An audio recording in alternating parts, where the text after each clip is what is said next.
Authority Board for the state of Nevada. It's 9:30 on February 16, 2022.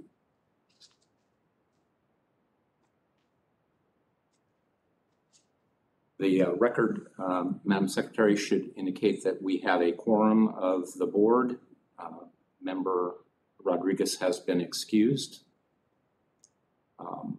And I would call us to order and ask Vice Chairman Thompson to lead us in the pledge. Right. I pledge allegiance to the flag of the United States of America and to the republic for which it stands, one nation, under God, indivisible, with liberty and justice for all.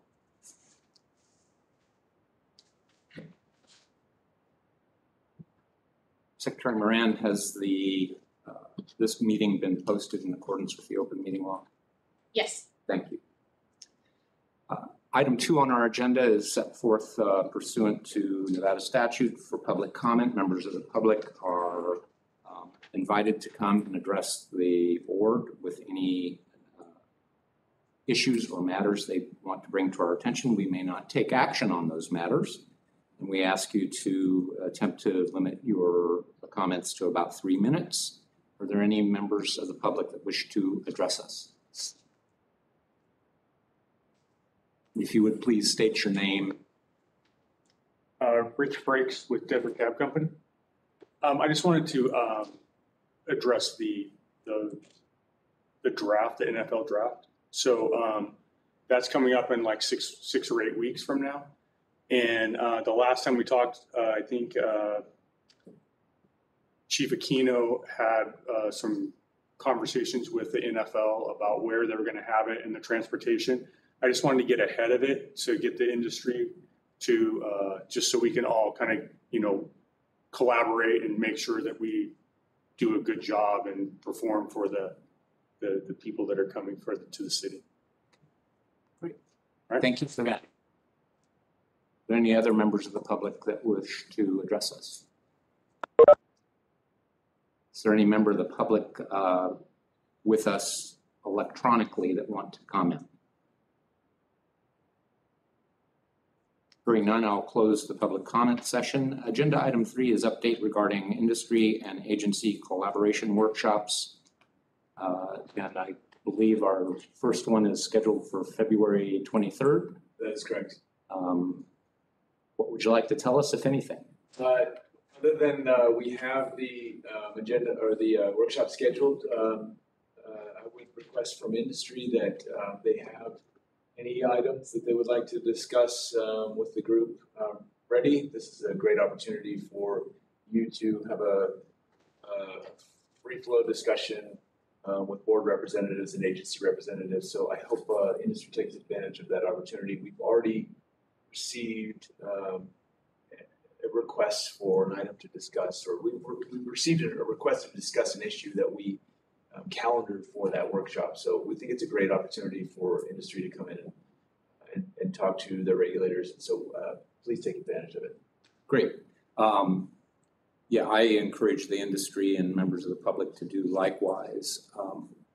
We can have one board member in addition. I'm assuming you're going to participate. Yes. So because you are also a member of the board, we can have one other board member attend without a quorum issue. I am willing to do that, but if somebody else wants to do it, I am more than happy to cede that. Well, typically you'd appoint Member Rodriguez because she is not here. Well, typically I would do that. Thank you for... But since I am here, I will not volunteer. You will not volunteer. Okay, great. Then I will plan on also attending so that we have a couple of board members that can report back to the rest of the board what we heard and saw. I will be attending remotely though, to save the state travel. Anything else on this matter? Okay. Agenda item 4 is industry discussion. This is on the agenda to allow, a few months ago, we started putting this on the agenda so that members of the industry could bring forward things like you did in the public comment session that we ought to have on our radar or issues that you're experiencing. So if there's any member of the industry that would like to come forward and share with us some issues or problems that we ought to be aware of, we invite you to do so. Seeing none, we'll close item number 4. Item number 5 are staff reports, and we have a bunch because we've collected a couple months worth, right? That's right. Okay, thank you, Interim Administrator Decker. Thank you, Take it Mr. away. Chair. J.D. Decker, Interim Administrator, and in my role as Interim Administrator, I present this report to the board. I'll start out by talking about some of the things that are going on at the agency.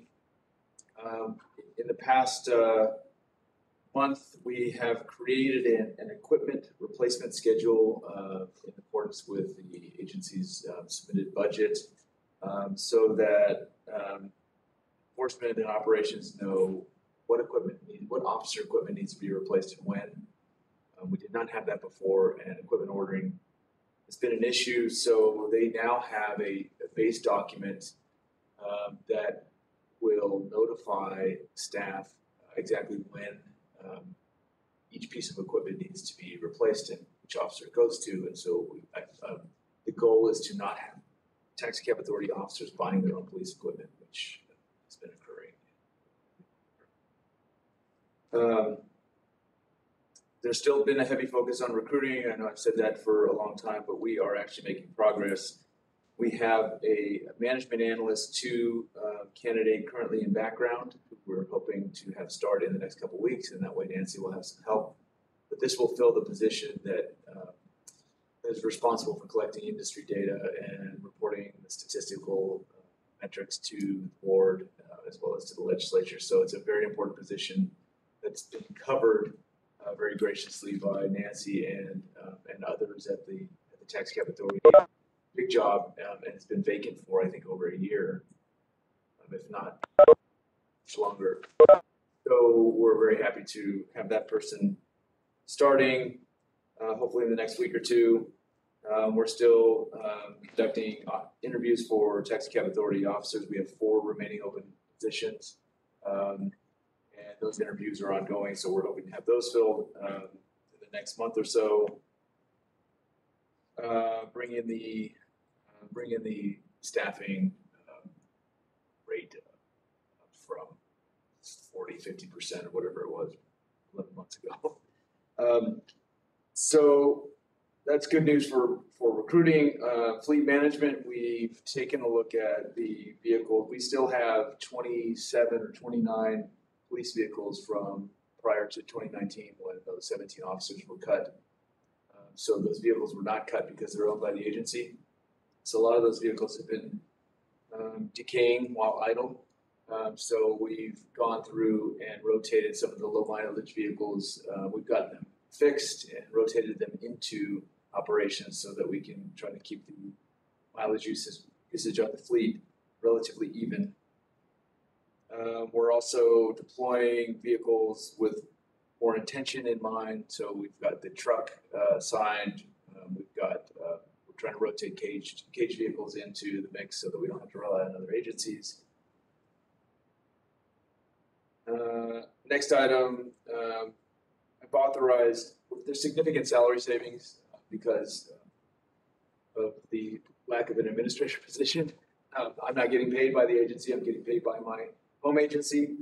So essentially, I'm here as a volunteer, which for the agency means that they're not paying an administrator salary. So we have enough salary savings for me to have authorized overtime for swing shift coverage to make sure that the officers that are working day, that we have enough officers to extend 4 hours into a 12-hour shift and have swing shift coverage, because that's when a lot of things go on in the cash ride world. And then last item for me, well, actually second to last, we're preparing for the 2023 legislative session. I was hoping to have a permanent administrator in place before those reports and items were going to be due. But since that is not the case, I am doing those for the Taxi Cab Authority as well as my home agency. So we've got strategic objectives and budget requests and prepping for all of those items that will be required over the next year and a half to get a budget passed and approved through the 23 legislative session. I cannot discuss those because, as most people in this room know, the budget requests from the agency are confidential until the governor releases his recommended budget in September of 2022. And then last item, we are still recruiting for a permanent administrator. We are collecting applications, and I believe that potentially the board will be interviewing next month or two. Thank you. Great, thank you. Mr. Chairman, Yes. may I ask a question? Sure, you may. Once we get a permanent administrator, does that mean we will not have enough money for the overtime employees? That's an excellent question. It does not mean that because there are other positions that have been vacant, and those are accruing what we call salary savings. There are also ways to work program money over from other categories in the budget in which we haven't spent the biennial authorized amounts. So if we have a need for overtime after we complete our recruiting and are staffed at a higher level, there are options, let's just say, to make sure that we can still pay some overtime.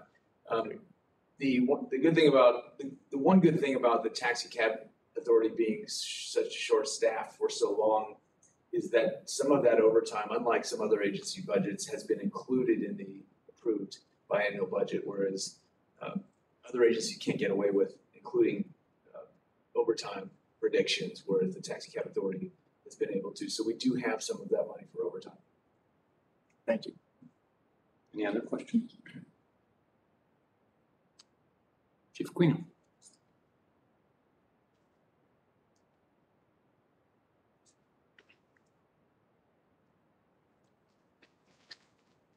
Good morning, Mr. Chair, members of the board, Administrator Decker, Ruben Aquino, Chief Investigator for the Taxi Cab Authority, for the record.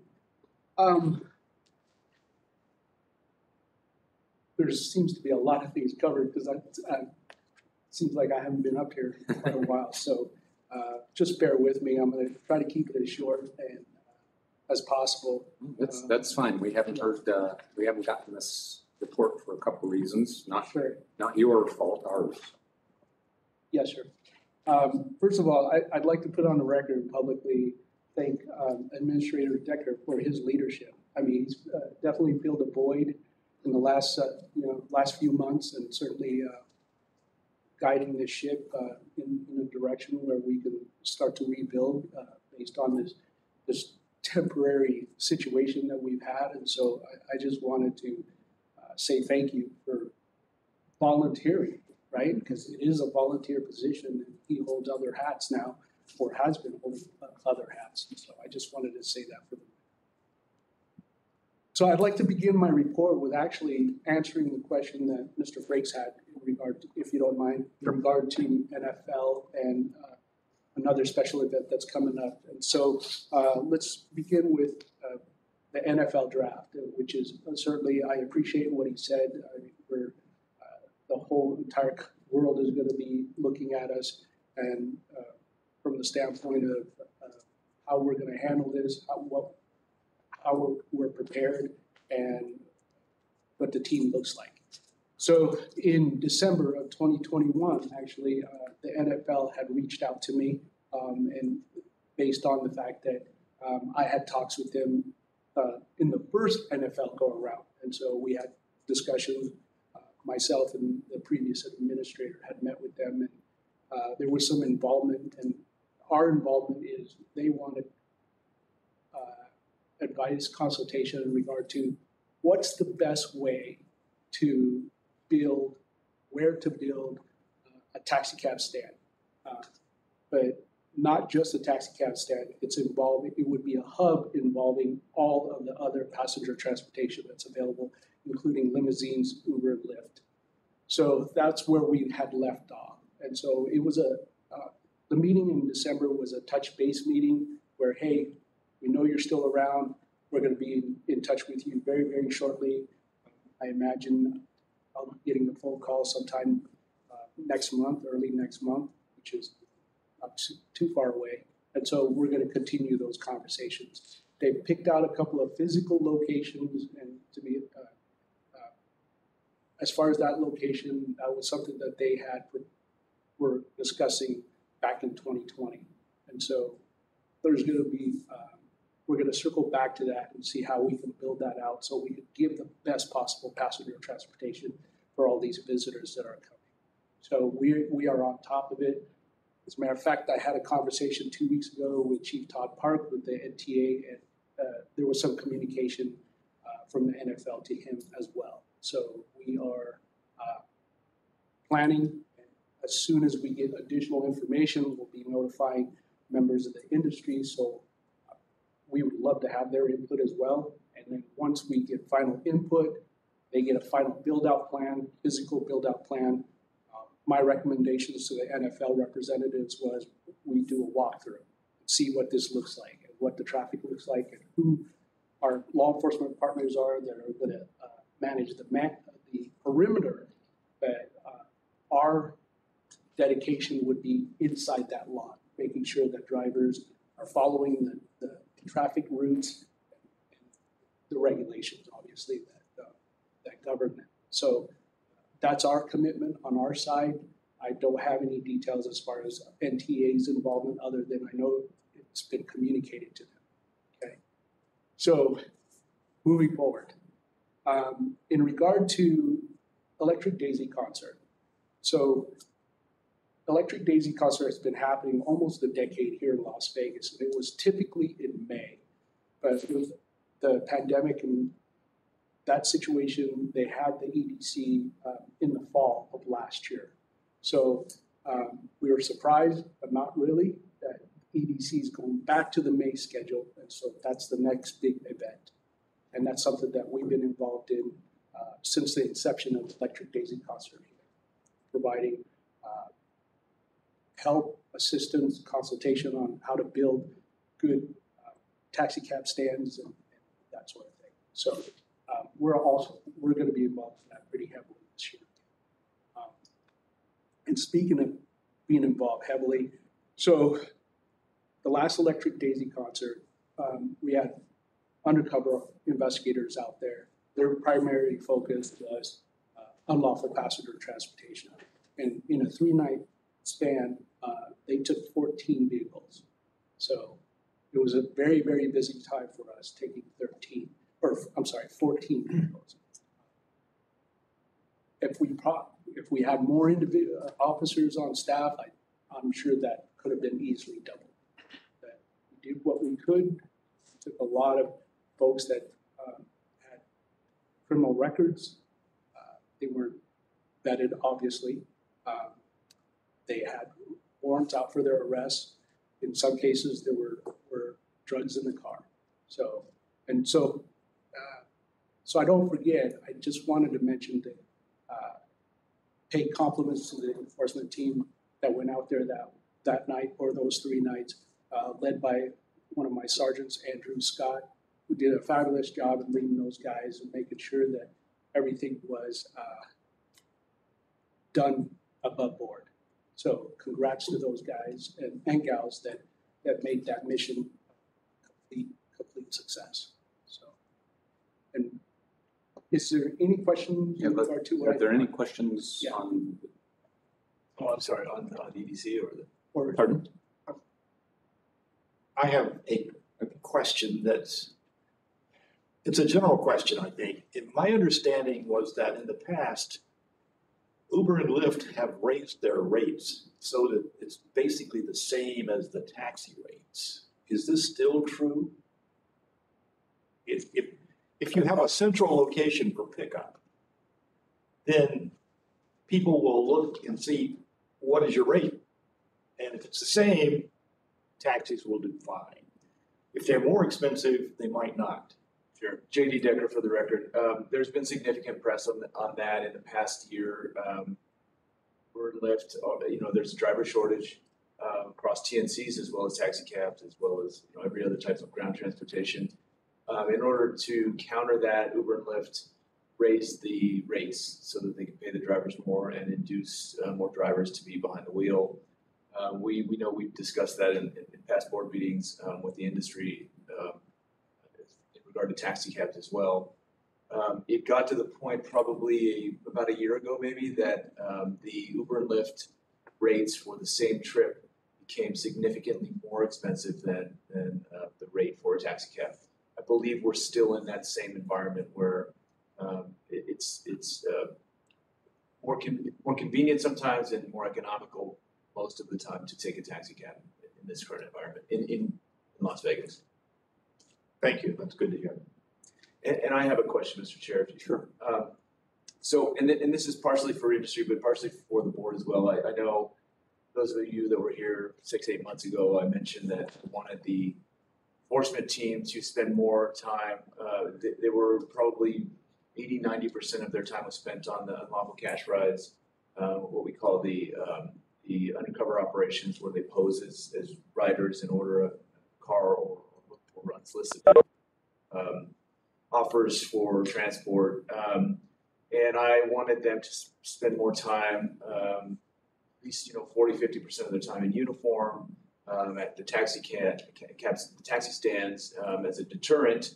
The agency even released a couple press releases warning the public that, hey, this is an illegal activity if you're offering rides without being on app or being a permitted cab driver, that you're conducting illegal activity, because we wanted to make sure that we're fair to the public and that people didn't think this was a great way to earn extra money legally.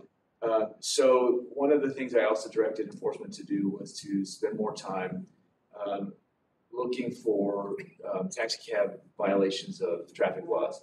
And the reason is, and I know industry knows that, but if you've ever been on the Strip, you've seen concentrated volumes of taxi cabs, and many of them violating traffic laws, speeding, running red lights, parking illegally in the street. Those kinds of things happen all the time. It is what it is. We understand they're trying to make a living. However, if CED, which is my home agency, or Metro or NHP writes them a citation for that traffic violation, that goes under the driver's record criminally. The way the regulatory structure is set up is that the agency and the enforcement team have the ability to write those citations administratively. So the citation goes into the taxi cab authority adjudication system, let's say. A fine is imposed, and that's paid administratively at risk of the person's taxi cab permit to drive professionally, commercially, but they don't have a bump in their insurance and they don't have to go to criminal court. So I want to make sure that we are, as an agency, taking advantage of that regulatory structure, and that taxi cab drivers aren't being violated criminally by other agencies. So I asked Chief Aquino and the enforcement team to spend more time policing traffic laws in the high concentrated areas where the public's walking, crossing the street, and at risk. And I know you have some citation statistics that I would like you to share with the board. So based on that, beginning of the year, we focused quite a bit on traffic, as well as violations at the airport and surrounding areas, mainly the Strip, obviously. And so for January 2022, that first month, our officers had written 119 citations, okay, with a total of 133 violations that were found during those traffic stops, those sting operations or covert operations, as well as uniform patrol type of operations. So we're running a hybrid, which is very successful in regard to when wearing uniforms, it's a deterrence, and sometimes not. They see the uniform and actually still do the violation or not being compliant. But so we had a very good January in regard to preventing some of these traffic violations.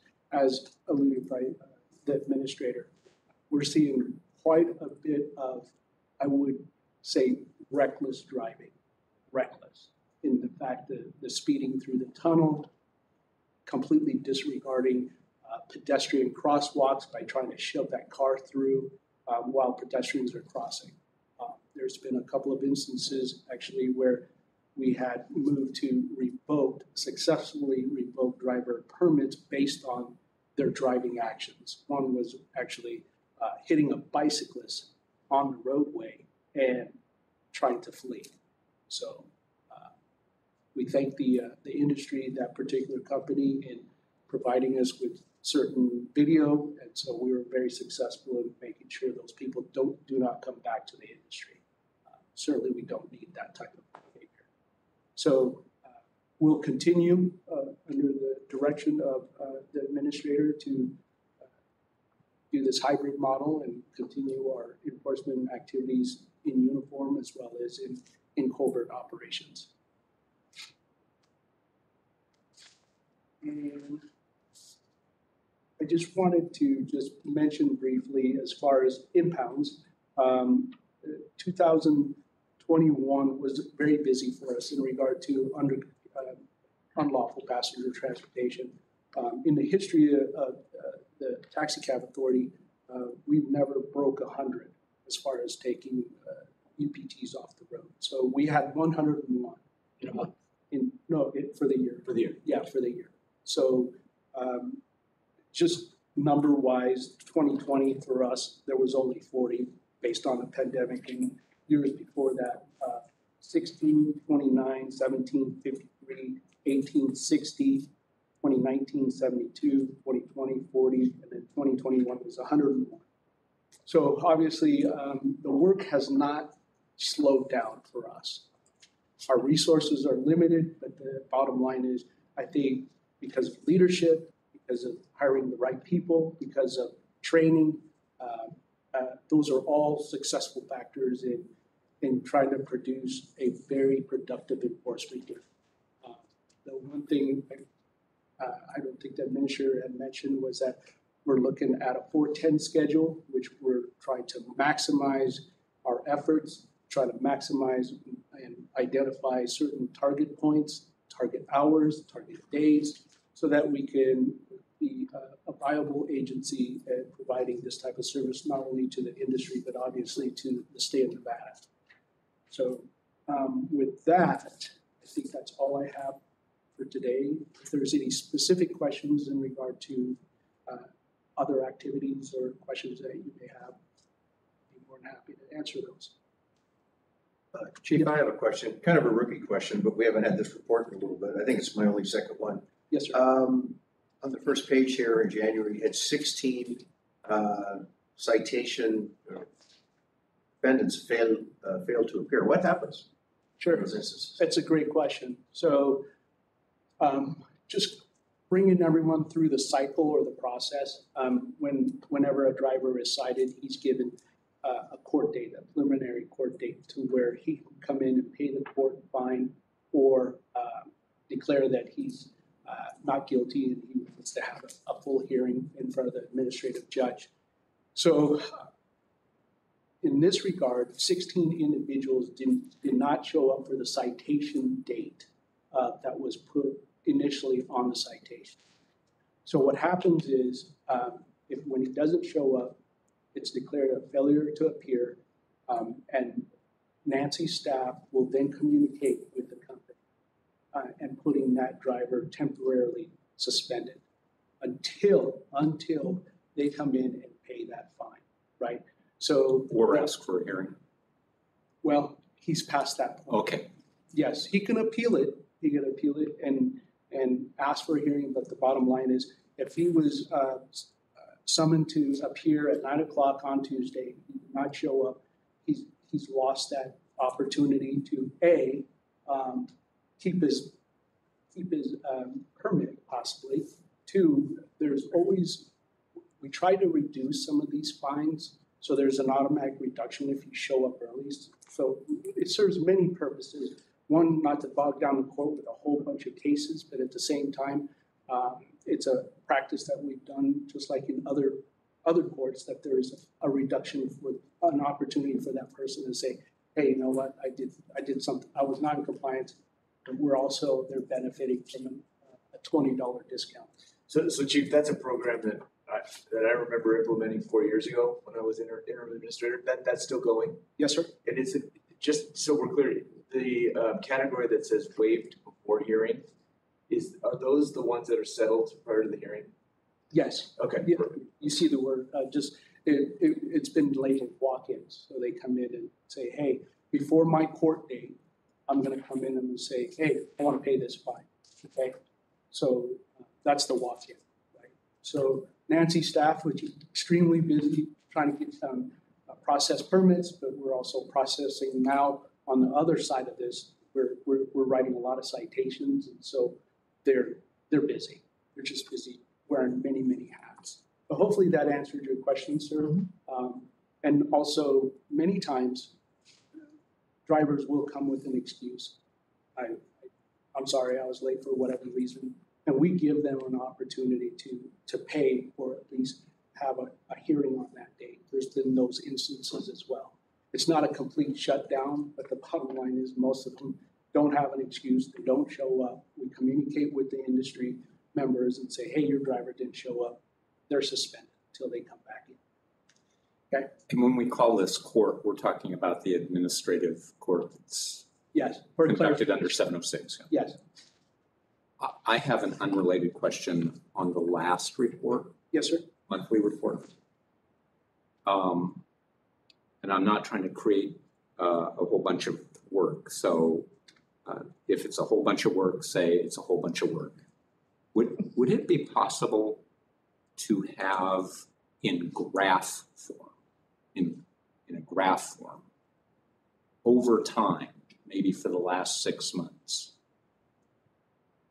this data populated as to which companies are doing well and which ones are not on the citation front, or is that not a useful metric? JD Decker for the record. I would say overall the trending in violations would be useful, but because these are violations committed by an individual driver, I don't know if there's a correlation between a company and their policies and procedures or their equipment or any of that. So it's not really, it doesn't show what I was thinking it would show. Right. Okay, then that's great. That's a good answer. Any other questions on? If I may add to that. Yeah. From the attitude of the industry, when we report bad actors, the industry is very, very responsive in handling those matters in-house. And that's what we've seen that in the last couple of years. They don't want them as much as we don't want them on the road. So I applaud them for that. So if that helps a little bit. One question it does that I remembered, and it may not be appropriate for you, Chief. It may be a straighter question, so you can pass it to him if that's right. Understood. So at a time, if you were a driver and you were applying for your permit, you came into the authority to take your exam. And at a point, it was determined that it would be more efficient, and I am told it is, to have these exams administered by the companies, and then they report the results to you. Do I have the system correct? I can speak to that. Here's the ultimate question. Is that going well? Or we think, is that process working right? Okay, so I'll break it down as far as the exams are being administered by TA staff. Okay.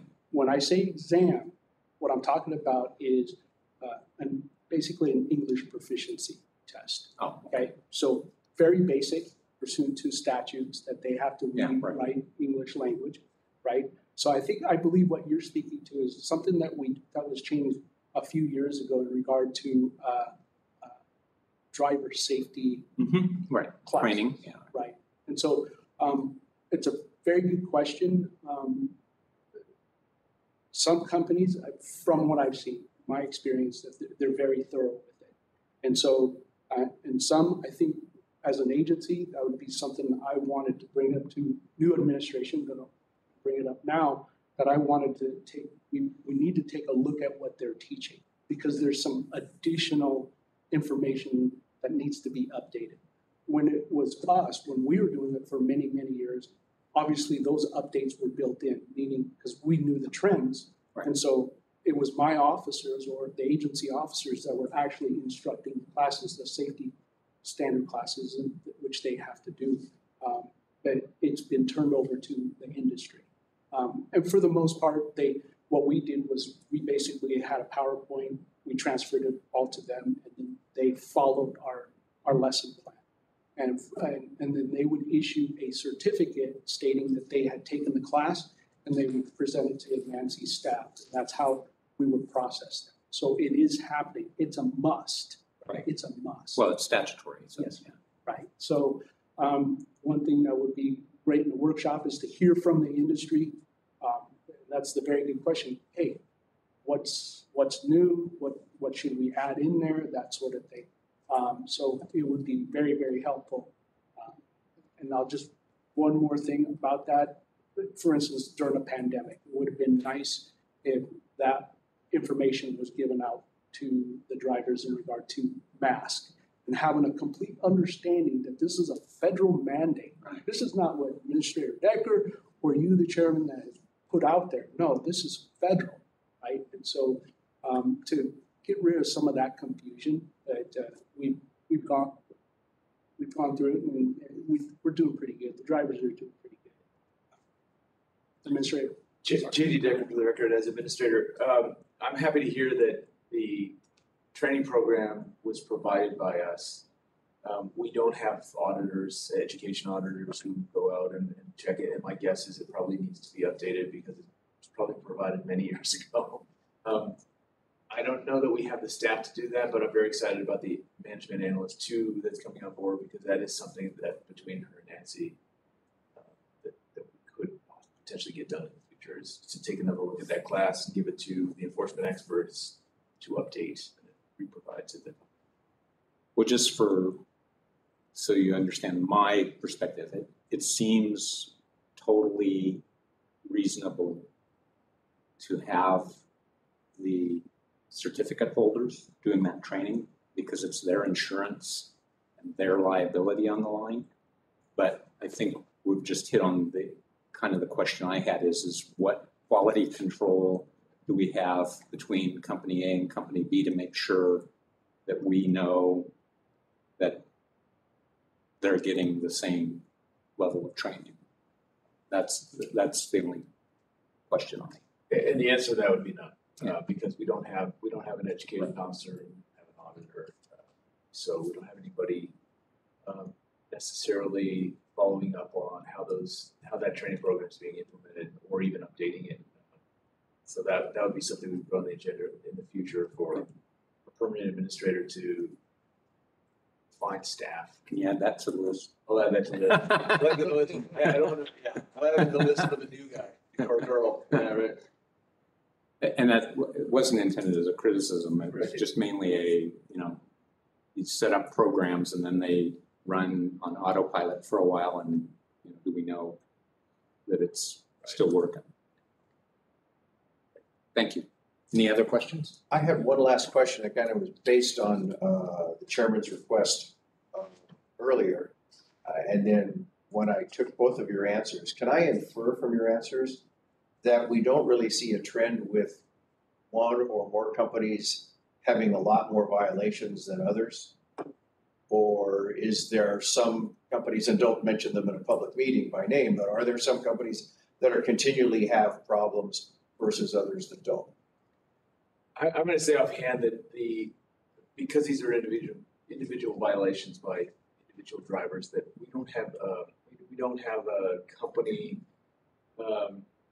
that's generally has more violators than others. But I'll leave that to Chief Aquino. And I will did say that the companies are actually very supportive and cooperative when we do have violations. But The way I'm going to answer that is that there's obviously companies that have X amount of drivers. Right. And some companies have X Plus. Right. Mm-hmm. So I would have to say that, you know, the more drivers that you have out there, Right. those are the ones that are caught in the net, so to speak. And so, that's how I'm gonna answer that question. And that makes sense. Depends on If there's the- nothing, you know, just from seeing it, you know, all day, every day, you're not seeing one or two companies that like, wow, Yeah. they're way out of proportion. They're only, what you're telling me is, what you notice is larger companies have more violations because they have more drivers on the street, That's which correct. makes sense. Okay, thank you. Any other questions? Thank you very much. Thank you, sir.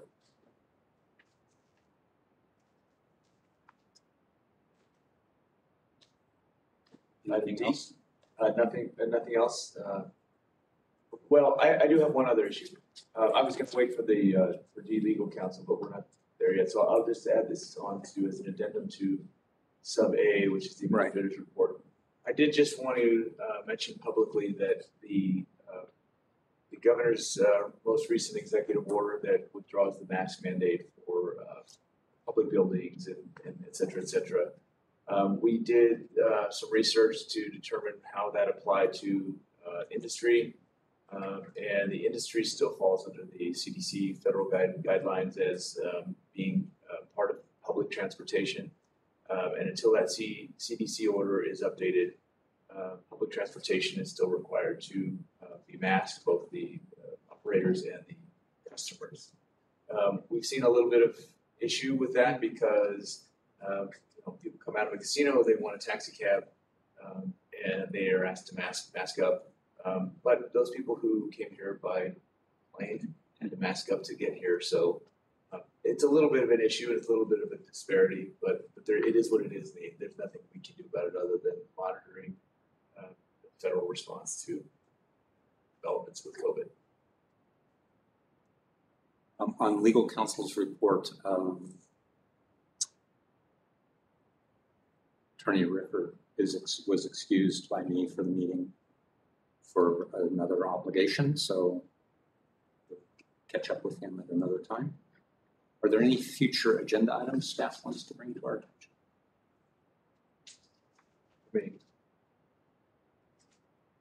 Anything else on agenda item 5? Hearing none, agenda item 6 is again pursuant to Nevada law, opportunity for public to take public comment. Members of the public who want to bring matters within our jurisdiction to our attention, we cannot take action on, but we certainly invite the opportunity to present any information you think is appropriate. Are there any members of the public that wish to address us? Seeing none in the room, are there any members of the public online that wanted to make comment? Hearing none, I will close public comment, and that brings us to item 7, adjournment. Is there any other business we need to take under consideration?